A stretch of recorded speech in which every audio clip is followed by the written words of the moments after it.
Assalamualaikum warahmatullahi wabarakatuh. Salam jumpa bersama saya Muhammad Fauzi.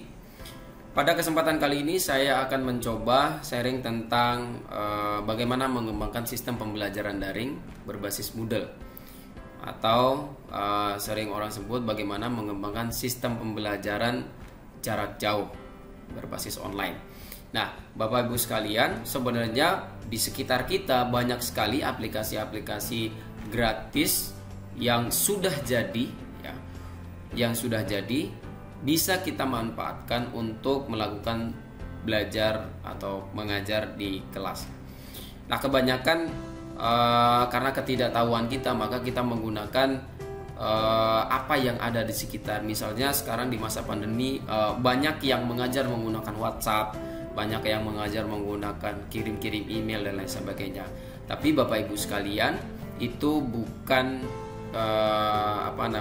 itu bukan sistem pembelajaran. Itu adalah alat untuk mengirim file, mengirim data, mengirim materi. Yang kita bahas di sini adalah sistem pembelajaran. Artinya bahwa komplit di situ, semua ada di situ, mulai dari daftar hadir, materi, diskusi, kemudian tes, ujian, kemudian segala sesuatu yang bisa kita lakukan di kelas kita hadirkan di dalam sebuah sistem terintegrasi di satu sistem untuk semua kebutuhan. Kalau kita menggunakan email, tentu hanya kita bisa berdiskusi, saling kirim-kirim pesan, kirim file dan lain sebagainya. Tapi kita tidak mungkin melakukan ujian dengan menggunakan email. Mungkin saja kita bisa kirim soalnya, tapi nanti kita akan bertugas lagi mengirimkan jawabannya satu persatu. Maka saya dari sisi saya mengatakan bahwa itu bukan sistem pembelajaran. Kalau itu dikatakan salah satu alat untuk belajar, itu masih masuk akal.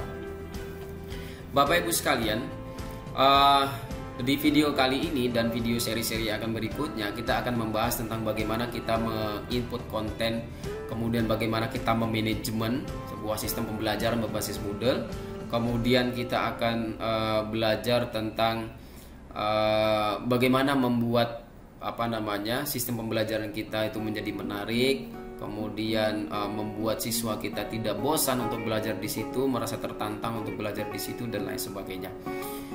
Ada beberapa hal yang perlu kita perhatikan, bahwa untuk membuat sistem pembelajaran ini kita membutuhkan dua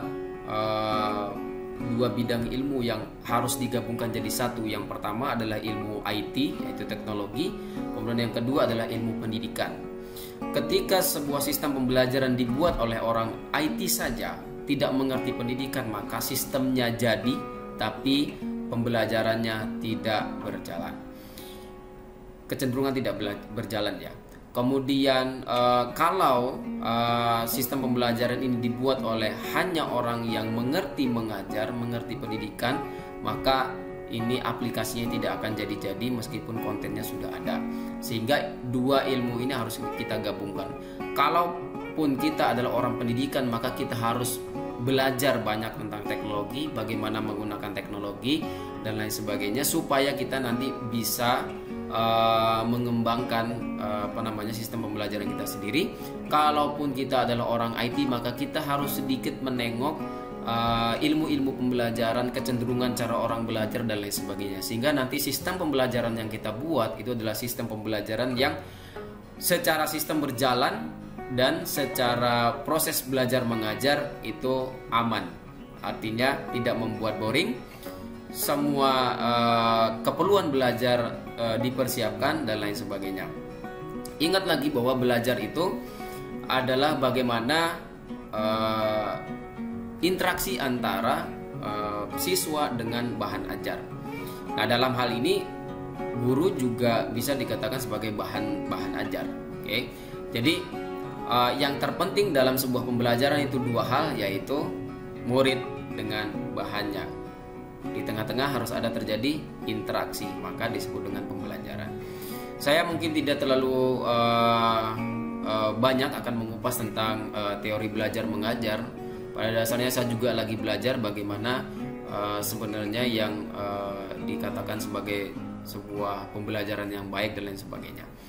Nah, di kesempatan kali ini kita akan mencoba berdiskusi tentang bagaimana mengembangkan sistem pembelajaran berbasis Moodle. Yang harus dipersiapkan yang pertama adalah tentu sistemnya, kemudian yang kedua adalah materinya. Dua hal tadi adalah dua hal yang terpisah. Sistem itu bagian orang IT, kemudian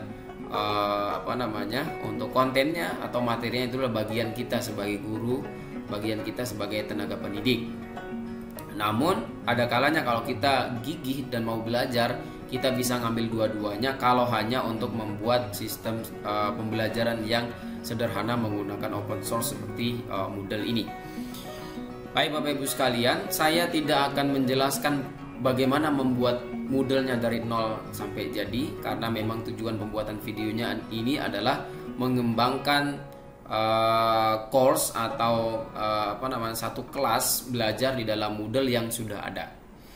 Apa yang kita butuhkan? Pertama tentu kita butuhkan materi pembelajaran yang akan kita sampaikan.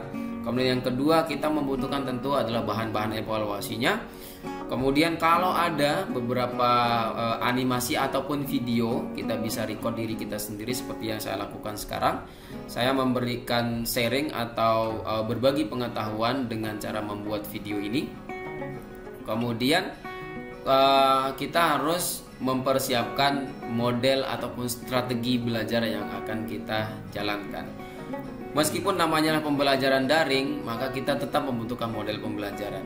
Di dalam kelas kita bisa menggunakan model pembelajaran berkelompok, jigsaw, banyak lagi model-model pembelajaran yang bisa Anda gunakan. Di dalam sistem pembelajaran daring itu juga kita bisa menggunakan model pembelajaran seperti itu. Lebih tepatnya nanti kita akan membahas strategi-strategi apa yang kita bisa lakukan di dalam sistem pembelajaran daring yang kita kembangkan supaya membuat pembelajaran menjadi menarik, siswa tidak bosan, kemudian kita bisa mengevaluasi seluruh komponen ataupun variabel yang kita inginkan. Baik Bapak Ibu sekalian, itu mungkin pengantar dari saya. Untuk ke video selanjutnya, saya harap Bapak Ibu menyiapkan materinya. Terima kasih, sekian. Wassalamualaikum warahmatullahi wabarakatuh.